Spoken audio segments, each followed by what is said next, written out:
What is good, YouTube? This is Dayfri coming back at you with another video. I kind of touched on some of these rotations and some of the stuff in this in my how to guard the pick and roll better video. But I basically want to just go over just how to press in 2K, like the press we run anyway on WizDG and like basically on my teams or whatever, and then kind of some of the rotations that comp Proam teams run. I feel like there's a big gap between like the casual scene, amateur scene, and even the professional scene. A lot of stuff is kind of up in the air, or whatever. So I kind of just want to go through these clips and just kind of show y'all what each rotation is and when you're supposed to run them and stuff like that. But yeah, we'll go and get into it. So the first clip I'm going to basically show y'all is our press, right? So this is obviously 2K20. Wait, what 2K21, 2K22? This is 2K21, whatever. Last 2K. And the biggest thing with this, right? Whenever we go to start the press, whoever's guarding pick and roll needs to be stack side corner. Whoever's on single side, obviously our shorter player will be our shooting guard. That's what Brandon is. And then whoever's gonna be in the corner off of this is gonna be chasing the shooting guard. So in this case, it's Dini. So Dini's gonna chase the shooting guard. In this press, we have Jack, who's our point guard, and our lockdown is being a shadow. He's basically playing for bumps and putting him in a bad spot. He's going for blitzes and basically being rover, especially when the center's out on the ball. So I'm going to play it, and basically they're going to hit Chalk. Chalk's going to force it up. So if this happens, right, as you've seen here, me and Brandon automatically switched it. We seen Faiz rap, and me and Brandon are going to switch sides because I want to be on pick and roll. We want Dini on stack side. We switch, it's like boom, they see it too late. And then now we're sitting in a spot where he's got the ball with 17 seconds left and Justin goes for a blitz. I don't think he gets it. But yeah, it's basically to speed him up. So we'll go into the second clip now. Alright, so second clip right off the gate. Throws out the Faiz. This is super underrated, right? If you are a shooting guard, and like this is like so big for any center or anything right here. So, understanding the situation at hand. So, there's no single side corner. There's no corner. So, there's a 3-on-3. So, I'm going to guard, even though, like, the center is on Brandon, I'm going to front this pass to Shots because he's on this left side. Dini's chasing Faiz. And then whenever this guy gets up here, Brandon's leaving. And then once these two get up here, Dini's releasing to my corner. I'm dropping into the paint. Boom, boom, boom. So, now, once again, the ball's out of Chalk's hands with 17 seconds. They basically got to reset the ball now. We're going to see what happens. But 14 seconds now, 12 seconds. They try to throw a cut. We get an easy steal. We're going the other way. But the biggest thing with the press, kind of just like pick and roll defense, is you have to be super transparent and be basically replaceable on the press. Everybody has to be able to play each other's spot on the press because a lot of teams will do a lot of different things to break presses. Like, the Nets are really good at breaking presses. Chalk plays at a super fast pace, so we'll just throw the ball up court. So, like, the way it works, though, is, like, you kind of want to speed these guys up, and you kind of want to make them take bad, shots, basically waste time, whatever is bad clock management, whatever it is, right? So, like, the biggest thing is, like, right here again. So, you see Dini over here. I'm on the stack side. Jack, it's a thing. Oh, this is the big rule of thumb, right? So, if you're playing a center that's not really aggressive, a lot of guys – in the pro community aren't as aggressive. They don't really know what to do with the ball when they get it.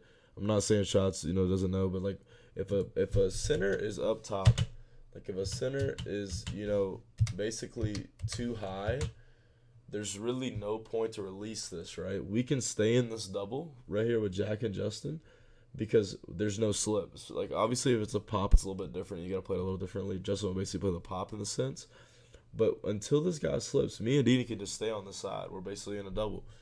And then sure enough, Jack's basically going to sit in the double. He sees it, boom. And then once Shots hits this elbow, I'm gone.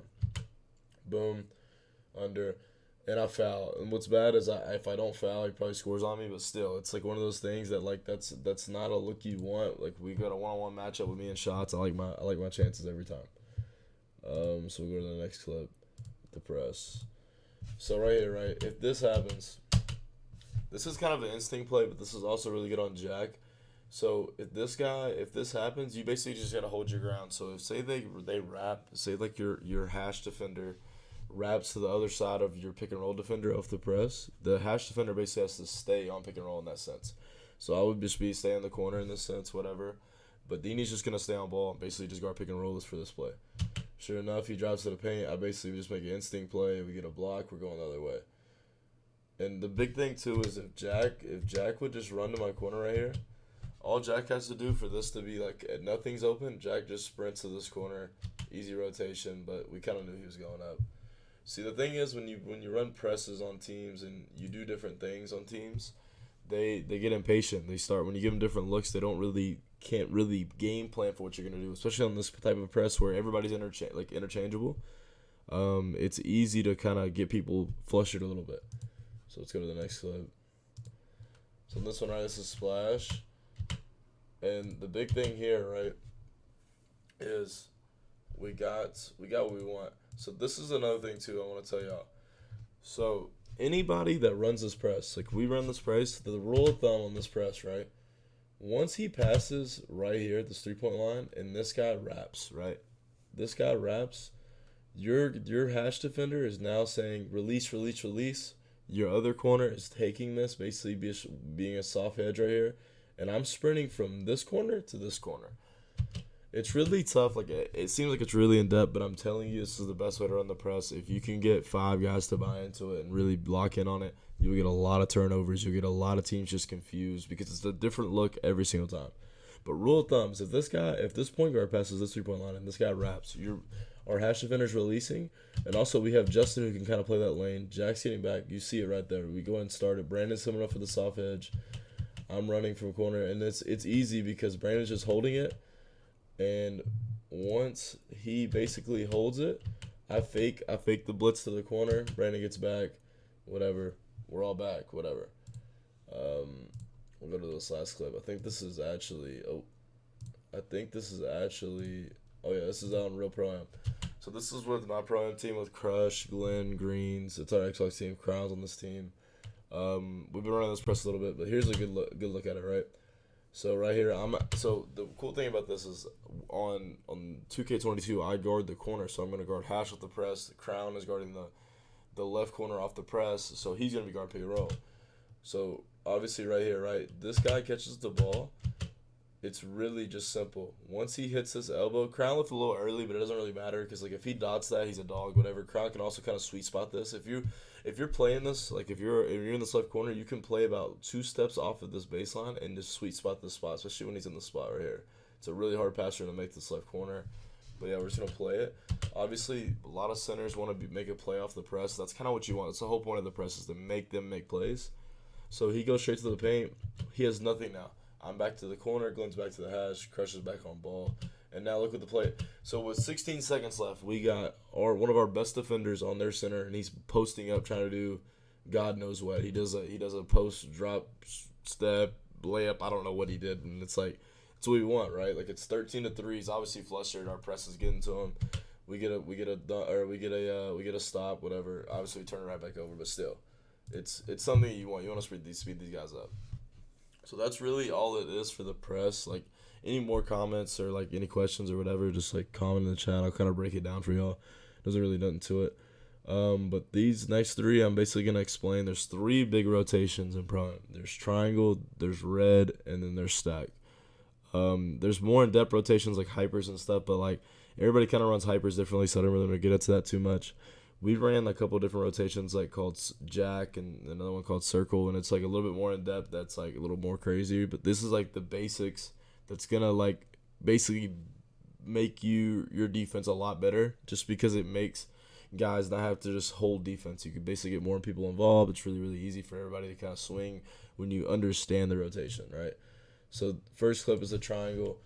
And everything has to be orchestrated by your lock. Your lockdown has to call this for you. Obviously, the pick and roll defender on the bottom can call it too, but when your lockdown calls it, he kind of can push the guy to where you want him to go, and you just play it how you want. So right here, Crush basically says, Crown, get my middle. Crown takes his middle. All it is, Crush is going to release to the corner. I'm dropping on the roll. Super easy, and it's the best time to run these rotations is like later in the shot clock, right? You see the shot clock, it says 6 seconds. Obviously, Crown gets fried on a walk back, I think, right here. But no matter what the matter is this guy doesn't have anything basically right here. Like, there's 10 seconds left. Crush calls this, and it's just automatic. Boom. There's nothing there. He has no shot. There's no pass. Nothing's open. But yeah, that's basically just triangle. And you can run triangle. The thing about triangle too is you can run it with either one of the defenders, right? So say Crush. So let's just say this, right? Say Crush is in the middle, right? Say Crush and Crown are switched in the sense, like, but Crush is playing the middle. Crown steps wing, and then we could still run triangle, but Crown would basically step wing and get to the corner. Nothing really crazy there, but it's a little bit easier to dot it whenever it's like that. But like this rotation is damn near impossible to dot because you have this lockdown running to the corner. Nobody's gonna dot that left corner when the lockdown's running there. They're gonna basically leave it. But you can run it either way. You can run it with the pick and roll defender on the bottom getting to the corner off the hash, or you can run it how it just crushes to it. So that's triangle. So red, right? Everybody that kind of knows Proam knows red is just a double team. The thing about red, right, is you have to have really, really good instincts on this backside of the double. So right here we call it red, and I don't think Crown really understands until late. But we're gonna press whatever. I basically show this corner first, and I go to the hash because the thing about the red, right? Obviously we did it wrong. But Crown is supposed to be here in the strike corner. Crown's supposed to be like right here. Basically, we're between the O and the L. That's where Crown is supposed to be. And when you release the red is whenever the guy this guy gets to this elbow, like the center gets to the elbow. The thing when you usually do reds on is guys that don't really like making quick slips. They don't really make quick dots. They're like score point guards. Red works a lot. Like you can run red on a lot of teams. You can run red off the press that we were just showing you, because it's basically already set up for a red. So if you want to run the press and we call it blue on the Wizards, but like we would basically say blue, blue, blue, blue, and Justin would push the guy middle, and we would just trap him in the middle of the court, and then once that center would release, we would just release, and that was our quick double. It basically sped them up. Maybe we would get a turnover, maybe we don't. They lose a bunch of time, but yeah, that's all really red is. Obviously, they get a 3 right here because Crown was a little late. The thing is, though, is we knew, like, look where he throws his ball at. He's in a terrible spot. Like, he panic passes. And I could have played this better. I knew better. Like, and what's crazy is I still could almost stole it. Went over my head, whatever. But the thing with the red is, like, it works a lot of times when guys just aren't expecting it. You know, if you're up, like, we're up 13, so it's a great time to call a red, right? When you're up a little bit, you got a little bit of leeway if you give up a 3 or not. You know, you kind of play high risk, high reward type thing. So this is my favorite rotation in the whole world. There's not one rotation I love more than this rotation. So this rotation is called stack, or you can call it whatever you want. We call it stack. So all this really is you're basically taking away the slip pass and the same side corner pass. We've showed you triangle, we showed you red, we showed you the press. The thing about triangle that's tough is, like, the guy doesn't have to icon it, you know, especially in the league. There's no openness in the league, but, like, the guy doesn't have to icon the same side corner. You know, he can just press X. He can press X to the slip. On this rotation right here, he has to icon the basically the pass for this to work. Obviously, in retail, it's a little bit different because guys can run openness, whatever. But all this is, right, and this is kind of a stack into a triangle. So Crush realizes, hey, I'm beat, whatever. All it is, bro, is even if Crown gets beat, he's stepping hash. I'm running from basically the right corner to the paint. Crush is getting to the hash. He's getting to my corner. Super easy. It looks super fluid right here, but it's not always like this. But the thing is, you know, Crush realizes, hey, I overplayed his middle. Boom, we run a stack. We're all there. Nothing's there, right? Right here, Crush jumps. I go up. It's a free triangle. You see it, free triangle. He shoots a 9. He greens it. But it's good defense, right? Like, I feel like we played this pretty good. Like, even though he gets a good shot, it is what it is. But it's like one of those things. But the thing about stack is, like, you can run it with either way. You can run it with your, you know, the thing is the reason why I think this rotation is so good is you can run it basically if he goes middle or hash. The best way to probably run it, though, is if he runs hash because he can't see this pass right here. If he's in the middle of the court, he can see this pass better. But if he's running hash, and especially when it's later, we did a little earlier right here. Later shot clock, it's easier to run it because you're going to get a box out on that center. You're going to be under the slip. It's going to be easier to get rebounds like that. And it's, like I said, dude, off these rotations and stuff, it's really just communication. Crush calls this. He gets beat. Boom, boom. And you see it. Boom. That's just stack. And this is, like, one of the easiest rotations once you get kind of chemistry with your power forward, chemistry, you know, with your hash. And just understanding that a lot of guards, they don't really look at this opposite corner. Like, a lot of point guards do not look here. Obviously, if you have openness, man, you got it. You know, obviously you're not playing the game the right way. It is what it is. But my point is, in the league especially, nobody looks for this opposite corner. A lot of guys, they'll dot the triangle, they'll dot the quick slip. That's about it. And it's also like the hash pass is also underrated. Like not a lot of people use it. So, and you also have a lock running to your hash, so they're not really gonna look here. The biggest thing is when you run this rotation is like you want your hash to kind of hold for a minute. Glenn does a good job. He held it for a minute for crush, and then I can basically, if he throws, it's like I just press square, I sweet spot that. But I'm here. Crown's getting back up. He see, everything's good. He jumps, I jump, free triangle. No, we play good defense, whatever. But yeah, that's really all there is to it. I feel like we ran a lot of different rotations on the Wizards, but like every rotation is basically the same in a sense. Like a triangle is a triangle, no matter who is rotating to whose corner or whatever. It's just like you can run it with either the power forward or the lock. Same with stack. Like if say that the guy gets beat middle, say that your lock gets beat middle and your power forward or center steps up middle, you basically that guy's just gonna run to the hash.